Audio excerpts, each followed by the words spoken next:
જગન્નાથજી ચાંદી પિત્તળના રથમાં કરશે નગર યાત્રા। ડાકોરમાં ભગવાન જગન્નાથની રથયાત્રાને લઈને તડામાર તૈયારીઓ શરૂ।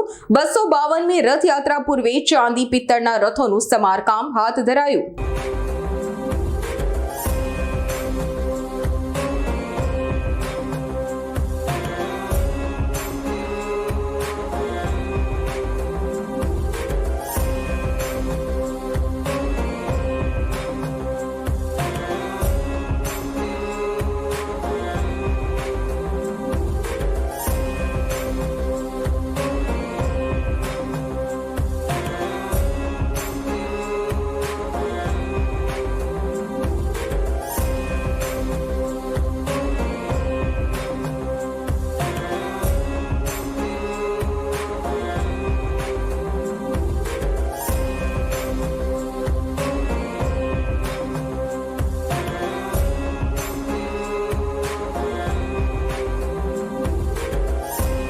અમારી તમામ માહિતીથી અપડેટ રહેવા માટે જોડાયેલા રહો S9 ન્યૂઝ સાથે।